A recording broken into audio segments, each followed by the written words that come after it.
graça e a paz do nosso Senhor e Salvador Jesus Cristo continue conosco nesta noite. Graças a Deus, estamos juntos, cultuando ao Senhor, adorando na beleza da sua santidade. E este é o momento em que você agora continuará adorando ao Senhor, mas ouvindo a exposição da palavra. Minha oração é que você não seja apenas um ouvinte da palavra, mas um praticante operoso da mesma. E dando sequência à série As Viagens Missionárias de Paulo, hoje nós chegamos ao capítulo 17 do livro de Atos, onde veremos o apóstolo Paulo em Atenas. E ali ele testemunhará do Evangelho diante dos atenienses, diante dos sábios daquela região no Areópago, os filósofos presentes ali naquele momento em que Paulo está de passagem por Atenas. Atos capítulo 17, dos versículos 16 até o verso de número 34. Peço que depois os irmãos mantenham as suas Bíblias abertas ou ligadas neste texto e vão acompanhando a exposição que faremos desse trecho da palavra do Senhor. Enquanto Paulo os esperava em Atenas, o seu espírito se revoltava em face da idolatria dominante na cidade. Por isso, dissertava na sinagoga entre os judeus e os gentios piedosos, também na praça, todos os dias, entre os que se encontravam ali. E alguns dos filósofos epicureus e estoicos contendiam com ele, havendo quem perguntasse: que quer dizer esse tagarela? E outros: parece pregador de estranhos deuses, pois pregava Jesus e a ressurreição. Então, tomando consigo, levaram ao Areópago, dizendo: poderemos saber que nova doutrina é essa que ensinas? Posto que nos trazes aos ouvidos coisas estranhas, queremos saber o que vem a ser isto. Pois todos os de Atenas e os estrangeiros residentes de outra coisa não cuidavam senão dizer ou ouvir as últimas novidades. Então Paulo, levantando-se no meio do Areópago, disse: senhores atenienses, em tudo vos vejo acentuadamente religiosos, porque passando e observando os objetos de vosso culto, encontrei também um altar no qual está inscrito: ao Deus desconhecido. Pois este que adorais sem conhecer é precisamente aquele que eu vos anuncio, o Deus que fez o mundo e tudo o que nele existe, sendo ele Senhor do céu e da terra. Não habita em santuários feitos por mãos humanas, nem é servido por mãos humanas como se de alguma coisa precisasse, pois ele mesmo é quem a todos dá respiração, vida e tudo mais. De um só fez toda a raça humana para habitar sobre toda a face da terra, havendo fixado os tempos previamente estabelecidos e os limites da sua habitação, para buscarem a Deus, se porventura, tateando, o possam achar.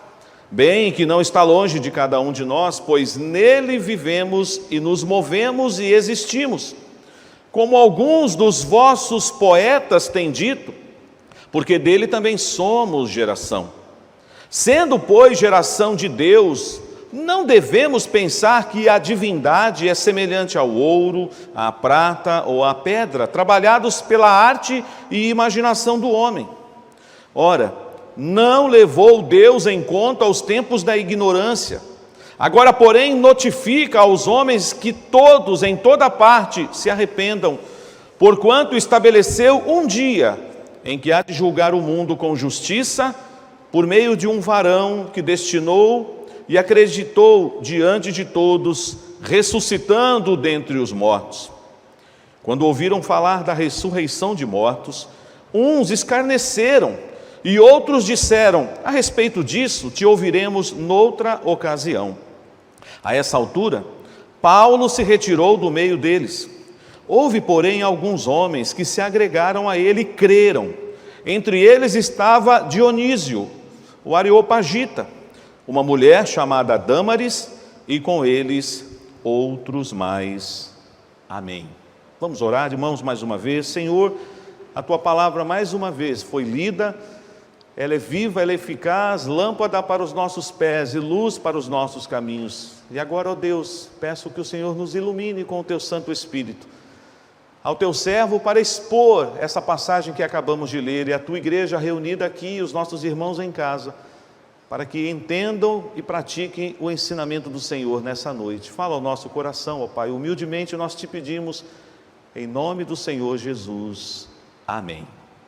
Quero começar com as nossas crianças, pedindo a vocês, crianças presentes aqui na igreja, e também as crianças que estão em casa. Vocês farão um desenho, fique à vontade para deixar a folha na horizontal ou na vertical, você vai decidir isso. E talvez, se você está ao lado do seu papai, da sua mamãe, ele possa te ajudar a desenhar alguma coisa que remeta à Grécia.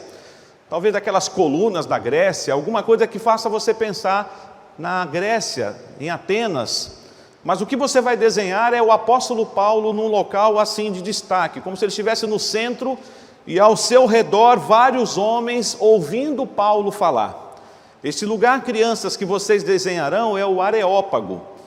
Nós vamos falar daqui a pouco, durante a mensagem, o que era esse lugar, mas era um local onde naquela época, e muito antes até de Cristo vir ao mundo, o Areópago era o local onde o conselho da cidade se reunia para julgar as questões da cidade.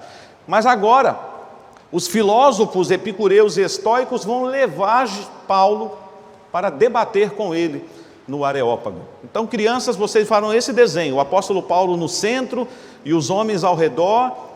Como eu disse, se você conseguir aí ajuda com o seu papai e sua mamãe fazer alguma escultura, aquelas colunas lá da Grécia, para remeter o seu desenho àquela época, mas o mais importante é Paulo pregando no Areópago ao redor dos filósofos de Atenas. Esta é a palavra e é o desenho que as crianças farão, enquanto nós, irmãos, e as crianças vão não só desenhando, mas acompanhando a exposição, porque elas ficam atentamente escutando a palavra. Às vezes a gente acha que as crianças não estão nos ouvindo, mas elas estão, e os papais e as mamães podem comprovar isso depois. Muito bem, irmãos e irmãs, sabemos que o apóstolo Paulo tinha passado por Tessalônica. Em Tessalônica, ele e Silas recebem aquela declaração: chegaram até aqui aqueles que têm transtornado o mundo. Eles não puderam permanecer muito em Tessalônica. Nós vemos que os irmãos despedem e eles agora estão em Bereia. Em Bereia, aqueles irmãos são mais ávidos no ensino da palavra, conferem nas escrituras o ensinamento de Paulo, mas os judaizantes ficam sabendo que Paulo está em Bereia e eles também vão ali causar tumulto. E agora os irmãos, mais do que depressa, tiram Paulo daquele lugar. Nós vemos que Paulo agora irá sozinho para Atenas. E ele, inclusive, no último versículo aí, 15, antes do texto que nós acabamos de ler, no capítulo 17, diz assim: os responsáveis por Paulo levaram-no até Atenas e regressaram, trazendo ordem a Silas e Timóteo, para que o mais depressa possível fossem ter com ele. Então nós sabemos que Paulo está sozinho em Atenas. Silas e Timóteo ainda permanecem lá na região de Tessalônica e Bereia, mas a ordem é: por favor, assim que puderem, imediatamente venham para se encontrar comigo aqui em Atenas. 3 verbos que eu quero que você grave inicialmente para a exposição dessa noite: ver, sentir, fazer. Ver, sentir, fazer. Quando o apóstolo Paulo chegou em Atenas, ele viu muita coisa. Atenas já era conhecida como uma grande cidade naquela época. Para vocês terem uma ideia, Atenas era a primeira cidade-estado da Grécia desde o século V a.C. Mesmo depois dela ser integrada ao Império Romano, ela guardava com orgulho a sua independência intelectual. Os irmãos sabem que quando o Império Romano dominava naquela época, qual era a língua oficial do Império? O grego. Eles usavam essa parte cultural e intelectual da Grécia. Então nós vemos que esse local onde Paulo está é significativo. Tem valores que remetem até antes mesmo de Cristo vir ao mundo, de encarnar-se. Portanto, a cidade de Atenas, ela se gabava da sua tradição filosófica, e aí nós vamos lembrar de Sócrates, Platão, Aristóteles e tantos outros. Atenas, então, agora é uma cidade que é considerada a capital cultural do mundo. Imagine se você estivesse em Atenas hoje, vendo todas aquelas esculturas, sabendo que você está pisando em Atenas, vai lembrar dos Jogos Olímpicos, vai lembrar de todos aqueles lugares, vai lembrar, por exemplo, de algumas situações que eles encontraram ali, como Acrópole, Partenon, Ágora, são lugares que eles poderiam visitar. E aí nós vemos então que Paulo, quando está ali na cidade de Atenas, ele parece que não se viu encantado com essas coisas. O que foi que Paulo viu primeiro quando ele chegou em Atenas? As obras de arte, as esculturas, a beleza estrutural de Atenas com seus templos, com seus altares. Não, irmãos, o texto já nos informa aí no primeiro versículo que eu li, verso 16. Enquanto Paulo os esperava em Atenas, ou seja, enquanto Paulo aguardava a chegada de Timóteo e Silas, o que Paulo viu, de acordo com essa reação que ele terá aqui? Paulo viu a idolatria dominante em Atenas. Ele não se encantou com a escultura de Atenas. Ele não se encantou por saber que estava na capital cultural do mundo. O que lhe incomodou muito, embora ele não externou isto, ele tem esse incômodo no coração. Por isso que o texto aqui diz para nós que o seu espírito se revoltava em face da idolatria dominante na cidade. Então a gente pode afirmar que Paulo viu, antes de ver as obras, as esculturas, a beleza de Atenas, a grande Atenas, ele viu a idolatria daquele lugar. E já que ele viu a idolatria daquele lugar, qual é o sentimento que brota no coração dele? Ele ficou indignado, ele ficou incomodado com tanta idolatria, com tanta religiosidade. Guardadas as devidas proporções, nós moramos num país que tem muita idolatria. Só que para você não achar que eu só estou falando de idolatria de imagem, de escultura, de templos, de mausoléus, nós devemos tomar cuidado com a idolatria que muitas vezes nós podemos fabricar no próprio coração. Nosso coração muitas vezes é uma fábrica de ídolos. Paulo está incomodadíssimo com o que ele vê lá em Atenas. O seu espírito se revolta com a idolatria dominante. Então eu pedi para vocês gravarem aí os verbos. Primeiro verbo, ver, ele viu. Segundo verbo, sentir. O seu sentimento leva a ficar revoltado internamente com toda aquela idolatria dominante. O terceiro verbo é o quê? Fazer. O que ele fez? Só ficou revoltado? Só ficou incomodado com a idolatria de Atenas? Não, o texto diz, e nós vamos continuar a leitura. Verso 17. Por isso dissertava na sinagoga entre os judeus e os gentios piedosos. Até aqui você talvez já esteja familiarizado com essa prática de Paulo. Paulo, quando chegava numa cidade que tinha sinagoga, ele dirigia-se à sinagoga, pregava na sinagoga, ensinava, sabendo que ali havia uma comunidade de judeus, mas haviam também pessoas piedosas interessadas, gentios piedosos da cidade. O contexto é o mesmo. Mas há algo mais que Paulo faz em Atenas, que ele pelo menos, não temos o registro nos textos que lemos anteriormente, que aqui Paulo vai fazer. Ele está sozinho. Aquele incômodo no coração de Paulo o leva, além de pregar na sinagoga, o leva para a praça. E alguns gostam, você conhece a palavra agora, mas é com acento, é ágora. Era como se fosse a praça principal de Atenas, o mercado central de Atenas, o lugar onde as pessoas circulavam em Atenas, e Paulo todo dia pregava naquele lugar. O que moveu o coração de Paulo a fazer isso? Ele ficou incomodado com a idolatria. Estávamos conversando hoje em família, depois do almoço, sobre alguns incômodos que muitas vezes vêm ao nosso coração. Às vezes nós ficamos incomodados com as coisas erradas que estão acontecendo no mundo. Às vezes nós ficamos incomodados com as coisas erradas que estão acontecendo na igreja. Às vezes nós ficamos incomodados com as coisas que estão acontecendo erradas na família. Só que a gente só fica incomodado. a gente não faz nada. A gente não move um dedo sequer. A gente é bom para dizer, olha, que pecado, imoralidade, idolatria, onde esse mundo vai parar, onde nós vamos chegar desse jeito. Mas a gente não faz nada.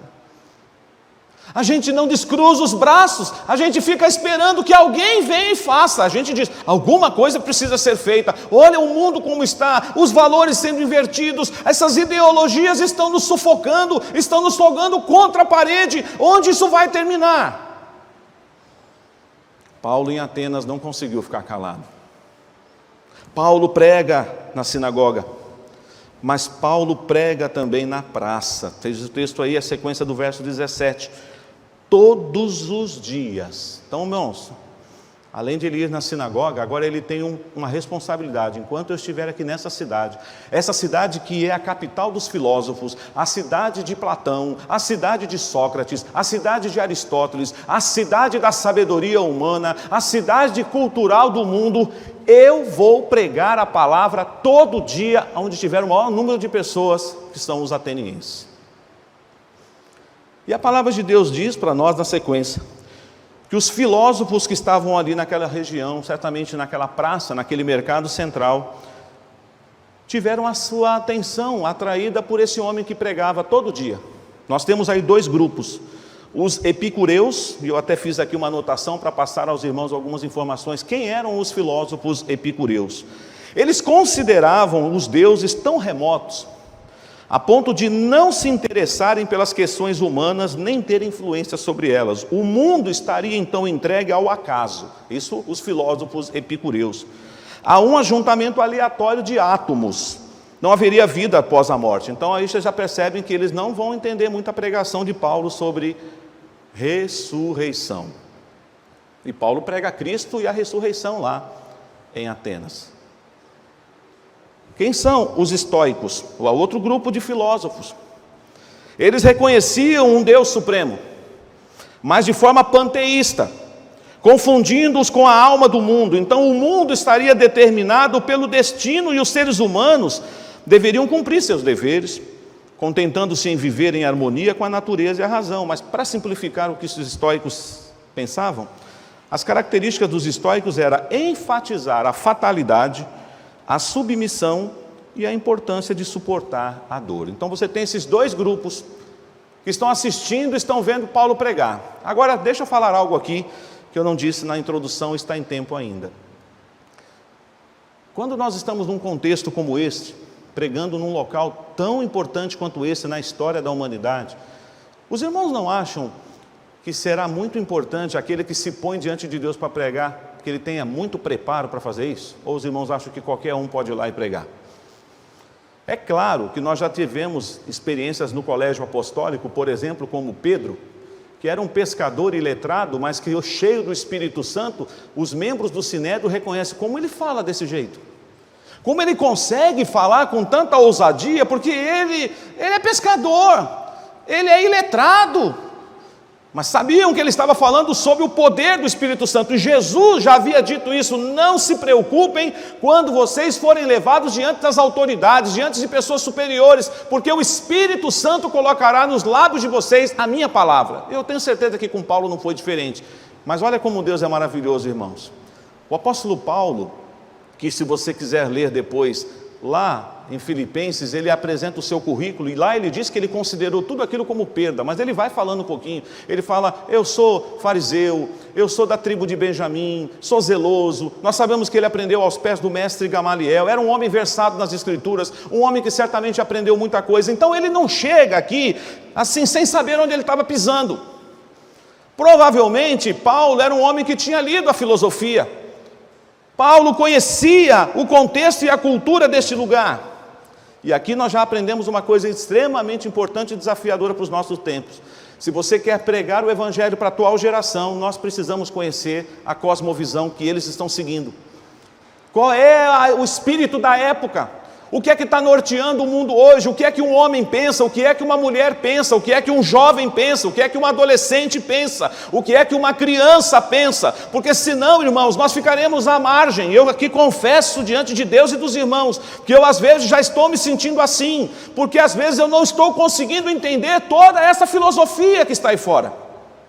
Mas nós pregadores precisamos ler, estudar e fazer a leitura correta dos fatos históricos, mas sempre à luz da palavra. Ela é a nossa única regra de fé e prática. Paulo então não está brincando aqui de pregar o evangelho. Paulo não está, com todo respeito, vou usar um adágio popular, Paulo não está cutucando a onça com a vara curta para depois dizer, e agora? Eu não sei o que eu vou falar para esses epicureus, eu não sei o que eu vou falar agora para esses estoicos, eu não me preparei para debater com filósofo. Paulo está preparado. E nós, irmãos, igreja do Senhor Jesus, nós também precisamos de estar preparados para dar razão da nossa fé. Já falamos isso aqui em outra ocasião. Paulo então agora, diante desses homens, e olha como que esses filósofos estavam achando quem era Paulo. Versículo 18 diz que então esses filósofos epicureus e estoicos contendiam com Paulo. Uns chegaram a dizer, o que esse tagarela está querendo falar? Chamaram Paulo de tagarela. O outro grupo disse, ele parece que é pregador de estranhos deuses, porque ele pregava o quê? Jesus e a ressurreição. Sabe o que os estudiosos falam de Atenas, irmãos? É claro que é uma hipérbole isso. Que era mais fácil achar um ídolo em Atenas do que um homem, de tanta idolatria que tinha em Atenas. Em cada esquina, em cada lugar tinha um altar, um templo. E se você viajar agora, fizer uma viagem naquela região, é muito bonita, da Grécia, você vai se deparar e vai ver aquelas ruínas, aquelas construções, mas muito daquilo é fruto do quê? Idolatria. Você pode tirar foto, você pode falar, olha, estou aqui em Acrópole, nossa, estou vendo aqui, né, Zeus, o Olimpo, essas coisas todas, mas era tudo idolatria. Isso não chama a atenção de Paulo. Paulo não vai ali fazer turismo. Paulo foi pregar o evangelho, e ele sabe que ele precisa fazer isso. Agora, meus irmãos, esses filósofos que pensam que ele é um tagarela, que ele é pregador de estranhos deuses, fará o quê? O levará para um local muito significativo, o Areópago. O que é este lugar, irmãos? Onde fica o Areópago? Lá em Atenas. Também fiz aqui algumas anotações, porque talvez eu pudesse esquecer alguns detalhes importantes. O Areópago é o local onde o conselho da cidade, os líderes, os juízes da cidade se reuniam. Naqueles dias de Paulo, ele já não tinha mais o mesmo significado como outrora.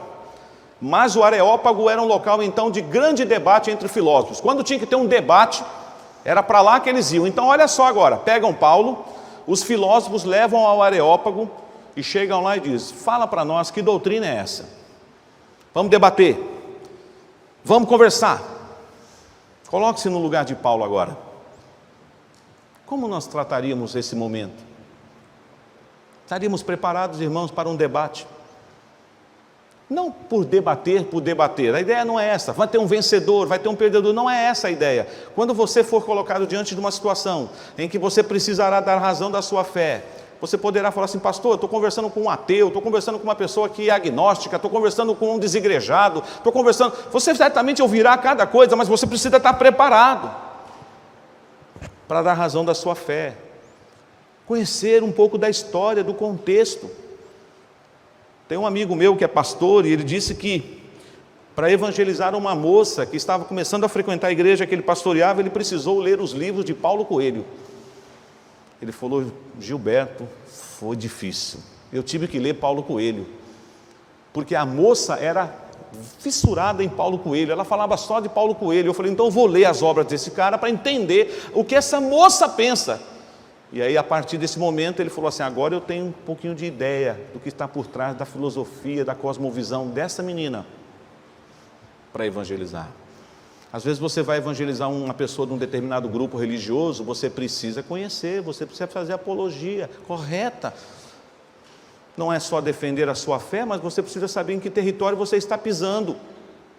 Paulo sabia. E a gente vê de forma linda aqui algumas coisas agora, quando ele começa a pregar. Eu sei que o meu tempo é curto, mas eu quero só lembrar. Tem uma lenda que é contada em relação aos atenienses. Lenda, eu não tenho como afirmar que é verdadeira. Inclusive, nós que estudamos o seminário tivemos que ler, eu não sei se o reverendo Robert e o reverendo Sérgio tiveram que ler, mas tem 2 livros, né? Culturas e Costumes, ou o livro O Fator Melquisedeque.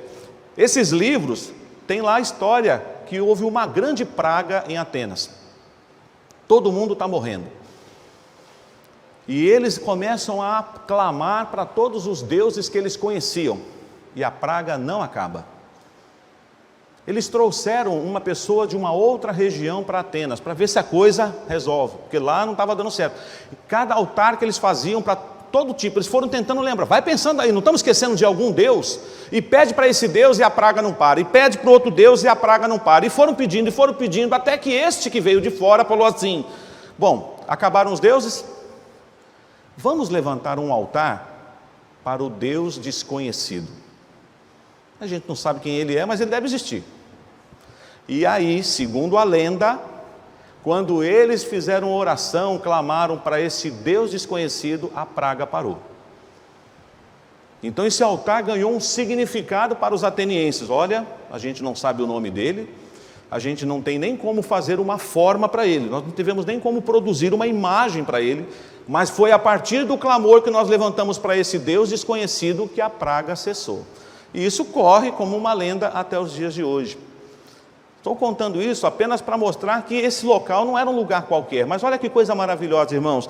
Devemos pregar o Evangelho dentro e fora de tempo, devemos aproveitar as oportunidades. Os irmãos acham que quando Paulo estava ali olhando toda aquela idolatria dominante, estava se revoltando no seu espírito, não ficou encantado só com as belezas de Atenas, mas incomodado com a idolatria daquele lugar, ele se depara com um altar e ele diz, opa, Senhor, coloca as tuas palavras nos meus lábios para que a partir deste local, que é um objeto de culto deles, eu possa anunciar as tuas maravilhas. E foi isso que aconteceu. Eu vou ler mais uma vez. Olha só, meus irmãos, a partir do versículo 24. Ele está agora lá no Areópago, diante dos filósofos epicureus e estoicos, e diz assim para eles: o Deus que fez o mundo e tudo que nele existe, sendo ele Senhor do mundo e da terra, não habita em santuários feitos por mãos humanas. Já começou bem, né? Ele vai apresentar aos filósofos e aos atenienses quem é o Deus que ele está pregando ali.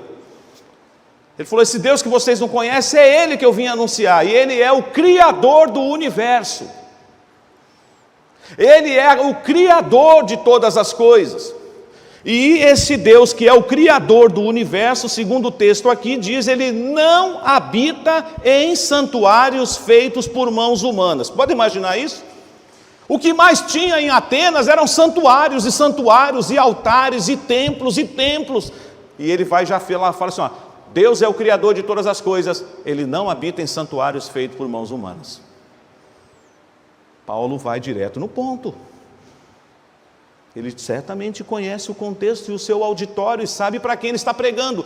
Nós começamos a série As Viagens Missionárias de Paulo, lembrando que quando Paulo sai com Barnabé ainda, lá de Antioquia, o seu primeiro auditório, quando ele prega para judeus apenas, o sermão é diferente. Ele faz uma aula de história começando por Abraão, porque ele está pregando para judeus. Aqui ele sabe que ele vai ter que se valer das coisas que acontecem naquele lugar. Mas o texto continua, verso 25.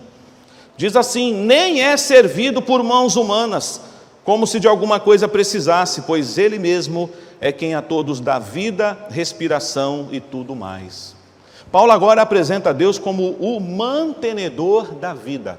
A vida que vocês têm não é obra do acaso, como alguns filósofos de vocês gostam de falar. É tudo obra do acaso, é uma casualidade só. Não. A vida que vocês têm, o fôlego de vida que vocês têm, é dom de Deus. Ele é o mantenedor da vida. Paulo está falando isso lá no Areópago para aqueles irmãos. Versículo 26. De um só fez toda a raça humana para habitar sobre toda a face da terra, havendo fixado os tempos previamente estabelecidos e os limites da sua habitação. Agora ele apresenta a Deus como o governador de todas as nações. Versos 27 e 28 também. Para buscarem a Deus, se porventura tateando possam achar, bem que não está longe de cada um de nós. E aí ele faz essa linda afirmação. Pois nele vivemos e nos movemos e existimos. Só que aí, mais uma vez, contextualizando a pregação dele, sem jamais ferir a palavra, claro, ele vai se valer agora dos poetas de Atenas. E ele fala, olha, até os poetas de vocês... Aí você fala, mas como é que Paulo sabia disso? Como é que Paulo sabia que os poetas de Atenas falavam o que está escrito aqui na sequência do texto? Olha para nós aí o versículo 29. Ou melhor, o finalzinho do 28, porque dele também somos, o 28 diz assim, pois nele vivemos e nos movemos e existimos, como alguns dos vossos poetas têm dito, porque dele também somos geração. Sendo, pois, geração de Deus, não devemos pensar que a divindade é semelhante ao ouro, à prata ou à pedra, trabalhados pela arte e imaginação do homem. Ele pega agora, irmãos, até a cultura, a poesia da Grécia, e diz, os poetas de vocês falam isso, que nós somos geração de Deus. Mas como que vocês estão tentando colocar Deus em forma de ouro, de prata, de imagem de escultura? Vocês não podem fazer isto. Toda essa beleza que hoje nós chamaríamos de riqueza cultural de Atenas e da Grécia, lá atrás, incomodou o espírito de Paulo como uma idolatria dominante. Nós não vamos fugir do mundo não, viu, irmãos? Não quero que você saia de São Paulo, do Brasil, que você pegue um avião aí, ou um espaçonave aí, e vai para o outro planeta. Não adianta você sair daqui. Mas nós precisamos lembrar de Romanos capítulo 12. E não vos conformeis com esse século. Porque quando a gente vai se acostumando com a idolatria dominante no Brasil, nós vamos baixando a guarda. Nós vamos ficando bem fraquinhos, bonzinhos, tolerantes, aceitando tudo, ou pelo menos dizendo assim, cada um para si, Deus para todos. Eu sou presbiteriano, eu sou convertido, eles seguem o caminho que querem seguir, e você acha que nós não devemos protestar mais? É com sabedoria que nós devemos fazer isso, mas a igreja não pode se calar. Paulo não foi fazer turismo em Atenas, Paulo foi pregar o evangelho e falando de forma clara e direta, ele não ficou fazendo rodeios não. É claro que ele está se valendo de uma linguagem própria, ele está falando com homens sábios, homens inteligentes, pelo menos da cultura da época, e ele então começa a se apresentar dizendo que Deus é o juiz de todo mundo. Verso 30 e 31, ora, não levou Deus em conta os tempos da ignorância, agora porém notifica aos homens que todos em toda parte se arrependam, porquanto estabeleceu um dia em que há de julgar o mundo com justiça por meio de um varão, que destinou e acreditou diante de todos, ressuscitando dentre os mortos. O tema ressurreição, sempre presente na pregação apostólica. O Senhor Jesus veio, cumpriu a missão estabelecida na eternidade, padece na cruz, foi sepultado, mas ao terceiro dia, a morte não o pôde deter e ele ressurgiu dentre os mortos.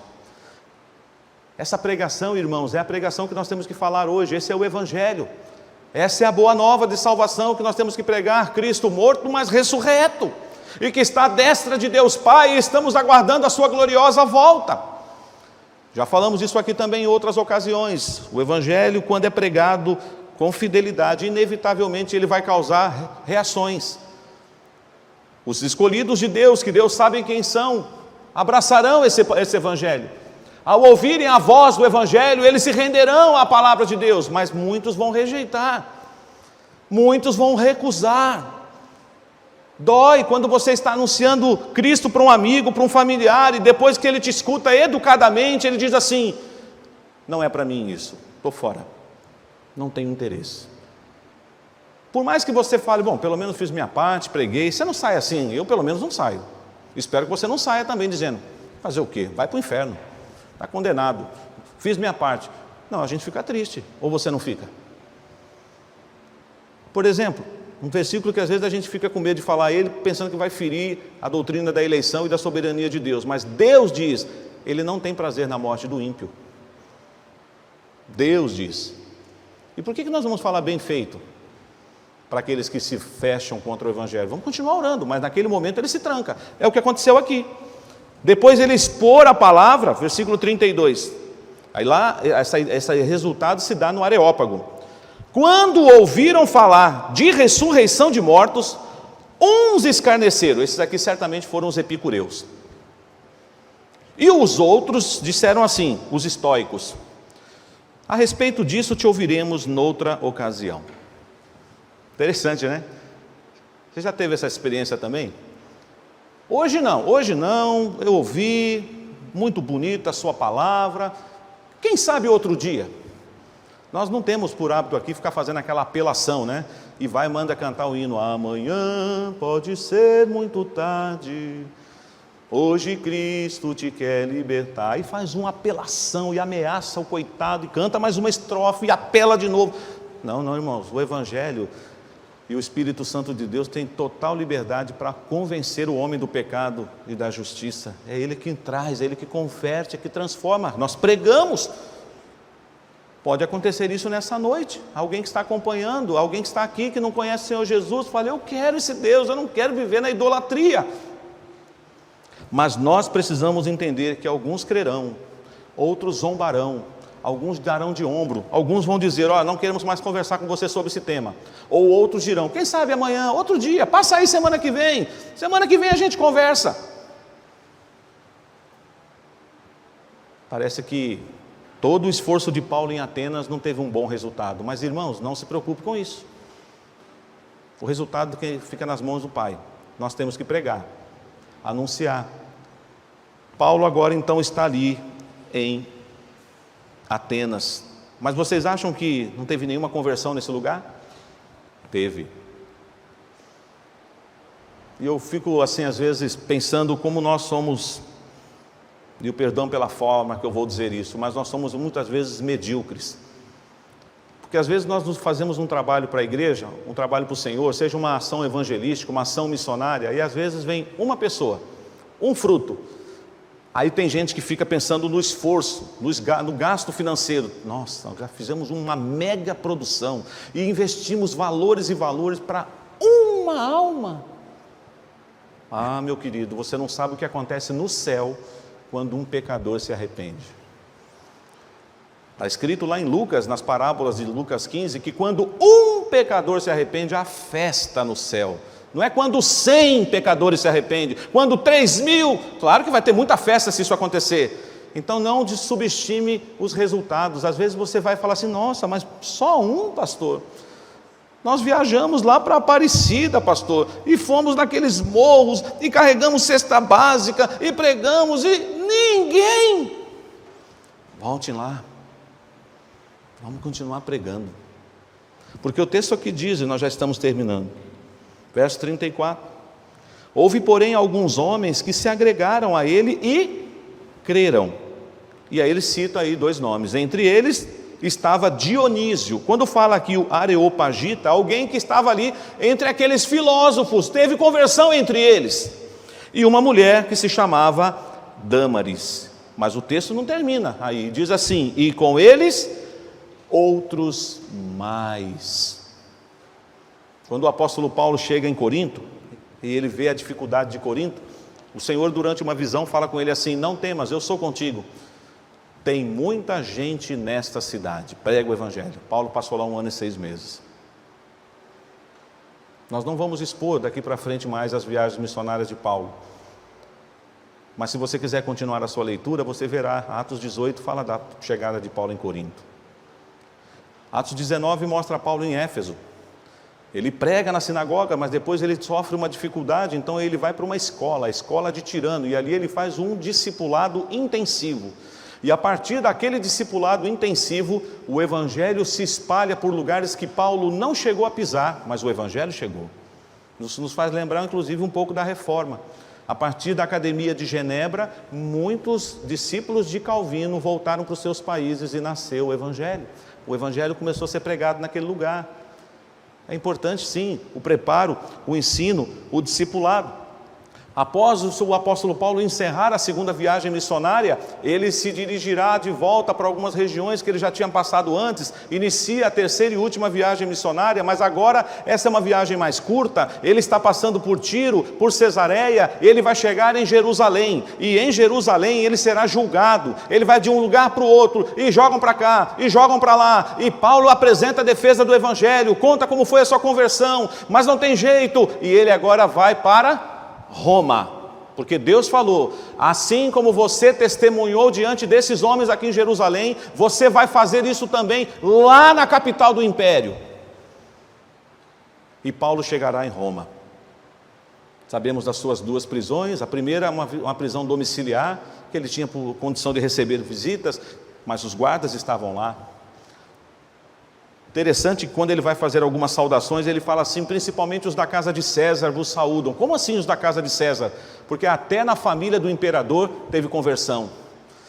Filipenses capítulo 1, 12 diz, quero cientificar-vos de que todas as coisas que me aconteceram têm antes contribuído para o progresso do Evangelho, de sorte que as minhas cadeias têm sido conhecidas em toda a guarda pretoriana. Os guardas que foram colocados para cuidar dele, ouviram Paulo pregando. Ele não perdia a oportunidade. Por isso, irmãos, terminando nessa noite, Paulo em Atenas, o centro intelectual da época, e até hoje muitas pessoas querem conhecer Atenas, suas grandes construções, suas belíssimas esculturas, mas o que chamou a atenção de Paulo quando ele passou por lá, não foi a beleza de Atenas, mas foi a feiura de Atenas. O que era tão feio em Atenas? A idolatria dominante. E ele pregou a palavra, e ele falou as verdades de Deus. Portanto, igreja, não nos conformemos com este século, mas vamos ser instrumentos nas mãos de Deus, na transformação de vidas através da pregação do Evangelho. Nós estamos sendo sufocados por tantas ideologias, inversões de valores em cima de inversões de valores. Tem hora que a gente até fica confuso, mas espera aí, é outra coisa agora, porque eu estava me preparando para defender e combater essa ideologia, e essa daí já foi, tem outra agora, e tem outra, e é uma fábrica, e vai produzindo, e a gente não se dá conta. Mas a palavra de Deus diz, e nós devemos ficar com ela, passarão os céus e a terra, mas a minha palavra não passará. Você tem essa certeza? Essa garantia no seu coração? Então vamos cantar nessa noite agora. Que segurança tenho em Jesus. Neste hino, no coro deste hino, fala assim, conto essa história, cantando assim, Cristo na cruz foi morto por mim. Conto essa história cantando assim, Cristo na cruz foi morto por mim. Essa é a mensagem que nós temos que levar. Mesmo que seja numa cidade tão religiosa como Paulo falou, vejo que vocês são acentuadamente religiosos, mas ele foi um elogio meio velado, porque ele falou, eu vou aproveitar a partir desse altar ao Deus desconhecido para apresentar o verdadeiro Cristo, ressurreto dentre os mortos. Que Deus nos abençoe e louvemos ao Senhor com o hino 144. Muito obrigado por nos acompanhar até o final deste vídeo. Para receber mais reflexões e ficar por dentro dos próximos conteúdos, te convidamos a seguir as nossas redes sociais que estão na descrição. Alguns vídeos aparecerão na tela caso queira continuar nos assistindo. Abraço e até a próxima.